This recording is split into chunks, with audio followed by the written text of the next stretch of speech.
Time travel.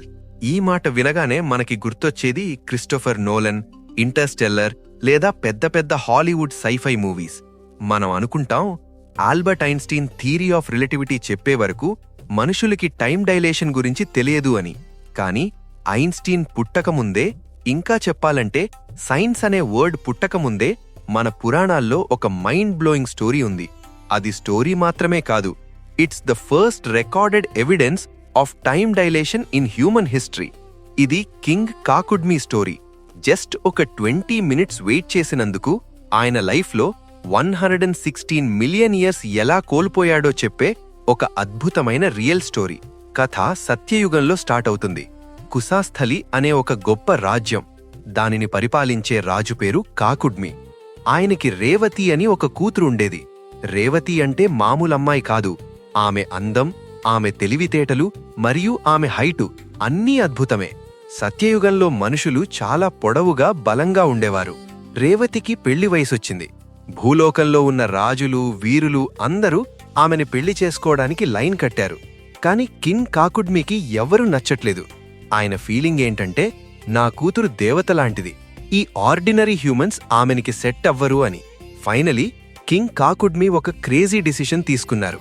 అసలు నా కూతురి ఫేట్ని రాసిన ఆ బ్రహ్మదేవరినే అడుగుతా, ఎవరు ఆమెనికి కరెక్ట్ హస్బెండ్ అని.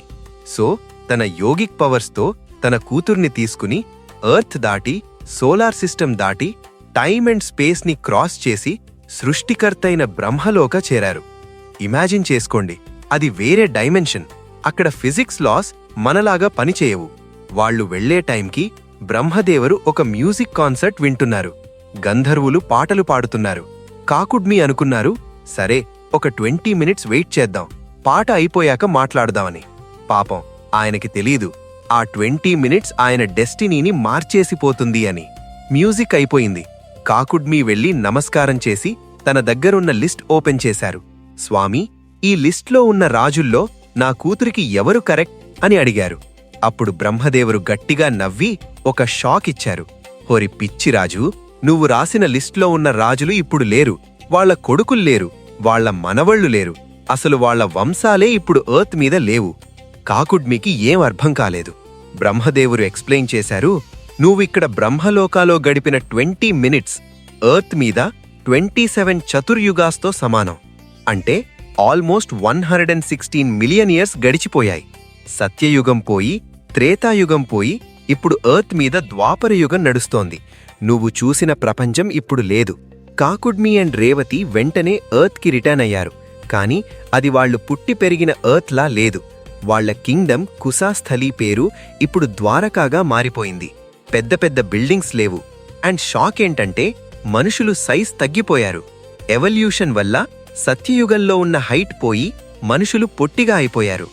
రేవతి ఇప్పుడు జనరల్ పబ్లిక్లో నడుస్తుంటే లిల్లీపుట్స్ మధ్య గుల్లివర్ నడిచినట్టు ఉంది. తన రిలేటివ్స్, ఫ్రెండ్స్, కింగ్డమ్ అంతా మట్టిలో కలిసిపోయారు. She is a stranger in her own home. కాకుడ్మి భయంతో బ్రహ్మదేవర్ని అడిగారు, మరిప్పుడు నా కూతురి పరిస్థితి ఏంటి? బ్రహ్మదేవురు చెప్పారు, ఈ టైంలో ఎర్త్ మీద భగవంతుడు అవతరించి ఉన్నాడు, శ్రీకృష్ణ అండ్ బలరామ. బలరాముడు మాత్రమే నీ కూతురికి సరైన జోడి. వాళ్లు ద్వారకాకి వెళ్లి బలరాముణ్ణి కలిశారు. కాని హైట్ ప్రాబ్లం ఉంది కదా, రేవతి చాలా హైట్ ఉన్నారు. అప్పుడు బలరాముడు తన నాగలి ద ప్లో తీసి రేవతి భుజం మీద చిన్న ట్యాప్ చేశారు. ఆ డివైన్ టచ్తో రేవతి హైట్ తగ్గి ఈ యుగ మనుషుల్లాగా మారిపోయింది. అలా the first time traveller story బలరాముడి పెళ్లితో హ్యాపీ ఎండింగ్ అయింది. ఫ్రెండ్స్, ఇది శ్రీమద్ భాగవతం క్యాంటో 9లో జరిగిన incident. Modern science time dilation అని, రిలేటివిటీ అని ఎన్నో ఈక్వేషన్స్ ఇస్తుంది. కానీ వేల సంవత్సరాల క్రితమే మన ఋషులు టైం అనేది కాన్స్టెంట్ కాదు, అది మనం ఉండే ప్లేస్ని బట్టి మారుతుంది అని క్లియర్గా చెప్పారు. That is the brilliance of Indian mythology. మీకు ఈ స్టోరీ నచ్చితే లైక్ కొట్టి షేర్ చేయండి. నెక్స్ట్ వీడియోలో under water city of Dwaraka mysteries గురించి మాట్లాడుకుందాం. Comment below. This is your channel signing of.